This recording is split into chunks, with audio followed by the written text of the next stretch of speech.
الحمدللہ رب العالمین۔ اللہ نے ہم سب کو دنیا کے اندر ایک مقصد دے کر کے بھیجا ہے، اور وہ مقصد آخرت کی تیاری۔ اللہ نے دنیا کے اندر ہم کو بیکار پیدا نہیں کیا ہے۔ دنیا کے اندر ہم زندگی گزارنے کے لیے نہیں آئے ہیں، دنیا کے اندر ہم زندگی بنانے کے لیے آئے ہیں۔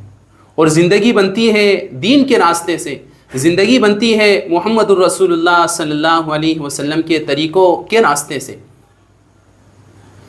دنیا کے اندر جتنے بھی لوگ کامیاب ہوئے ہیں وہ دین ہی کی وجہ سے کامیاب ہوئے ہیں، جتنے بھی لوگ ناکامیاب ہوئے ہیں وہ دین نہ ہونے کی وجہ سے ناکامیاب ہوئے ہیں۔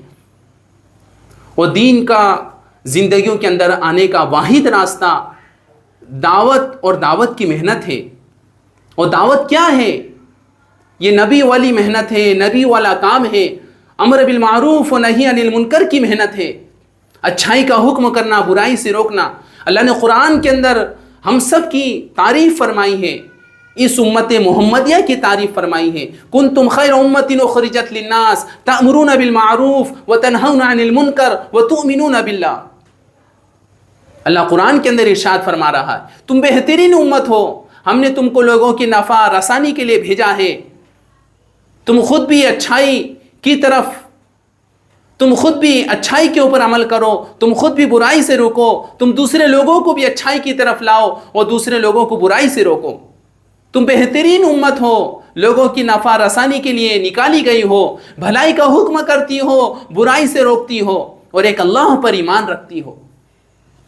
اللہ نے ہم کو ایک کام دے کر کے بھیجا ہے، اور وہ کام ہے بھولے ہوئے بھٹکے ہوئے لوگوں کو صحیح راہ راستے کے اوپر لے کر کے آنا، بے دین لوگوں کو دین کی طرف لے کر کے آنا، گمراہ لوگوں کو دین کی طرف لے کر کے آنا، نبی آخرت کی طرف لے کر کے آنا، اللہ کی طرف لانا، نبی کی طرف لانا، دین کی طرف لانا، سنت اور شریعت کی طرف لانا، یہ ہم سب کا کام ہے۔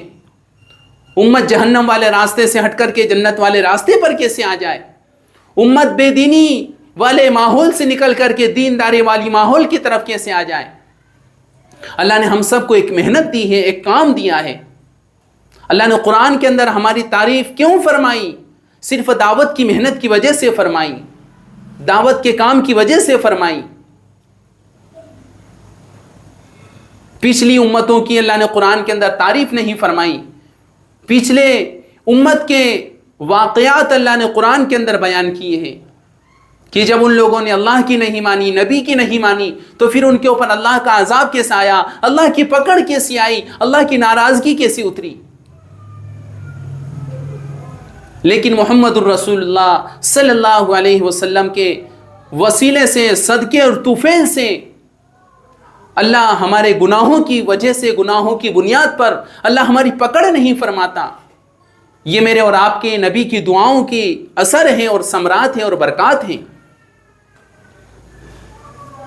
تو ہماری اپنی ذمہ داری ہے کہ ہم خود دین کی طرف چلیں، دوسرے لوگوں کو دین کی طرف لے کر کے آئیں، ہم گناہوں سے بچیں، دوسرے لوگوں کو گناہوں سے بچائیں۔ ہم نبی والی محنت، نبی والے کام، نبی والا درد اور غم لے کر کے ایک ایک امتی کے پاس میں جانا ہے اور اس کو دین کی بات سکھانا ہے اور سمجھانا ہے۔ آج امت پوری کوری ہے، امت پیاسی ہے، کوئی سمجھانے والا نہیں ہے، کوئی بتانے والا نہیں ہے۔ یہ امت کیسے صحیح راستے پر آ جائے؟ میرے اور آپ کے آقا، دونوں جہاں کے سردار حضور صلی اللہ علیہ وسلم کی ایک ہی محنت تھی، ایک ہی فکر تھی، میرا ایک ایک امتی جہنم سے بچ جائے اور جنت میں جانے والا کیسے بن جائے۔ اور میری اور آپ کی کیا فکر ہے؟ اگر میں نمازی ہوں تو بس میں ہی نمازی رہوں، جیسے میں نے جنت کو خرید لیا ہے۔ یہ ہم سب کا کام ہے، ہم سب کی ذمہ داری ہے کہ ہم خود بھی دین پر چلیں، دوسرے لوگوں کو بھی دین کی طرف لے کر کے آئیں۔ ہم اس اللہ کو ماننے والے، اس نبی کو ماننے والے، اس قرآن کو ماننے والے جو حق ہے اور سچ ہے، جو جنت کی طرف لے کر کے جائے گا، جہنم سے دور کرے گا۔ ایک مرتبہ حضرت عائشہ رضی اللہ عنہا نے اللہ کے نبی صلی اللہ علیہ وسلم سے کہا کہ آپ میرے لیے مغفرت کی دعا کر دیجئے۔ اللہ کے نبی صلی اللہ علیہ وسلم نے حضرت عائشہ رضی اللہ عنہا کے لیے مغفرت کی دعا کر دی کہ اے اللہ تو عائشہ کی مغفرت فرما۔ حضرت عائشہ رضی اللہ عنہا بڑی خوش ہوئی، اور اتنی خوش ہوئی کہ خوشی کے مارے ان کا چہرہ گود سے جا لگا۔ میرے اور آپ کے آقا حضور صلی اللہ علیہ وسلم نے پوچھا کہ عائشہ آج تو اتنی کیوں خوش ہے؟ حضرت عائشہ رضی اللہ عنہا کہنے لگی میرے لیے دونوں جہاں کے سردار امام الانبیاء نے مغفرت کی دعا کری ہے، تو میں خوش نہ ہوں گی تو پھر کون خوش ہوگا؟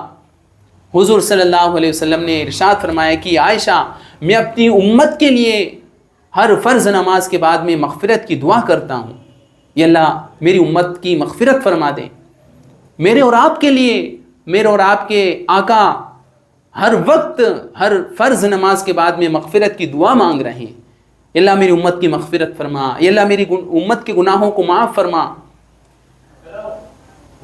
لیکن میری اور آپ کی کیا ذمہ داری ہے؟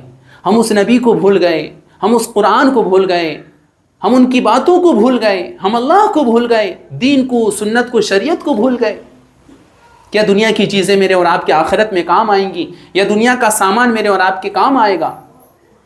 آخرت کے اندر وہی نبی کام آئے گا، وہی قرآن اور وہی ایمان اور اعمال کے ساتھ میں زندگی گزاری ہوئی چیزیں اور باتیں اور عمل کی ہوئی زندگی وہاں پر کام آئے گی، باقی کی سب یہاں پر ہی رہ جائے گی۔ کون یہاں سے کچھ لے کر کے گیا ہے تو میں اور آپ کچھ لے کر کے جائیں گے۔ اس لیے ہم خود دین کی طرف آئیں، بے دینی والے ماحول سے نکلے، جہالت والے ماحول سے نکلے، یہ شرک، یہ بدعت، یہ گناہ، یہ شیطانی کام جتنے بھی ہیں یہ ہم ان چیزوں سے دور ہو جائیں۔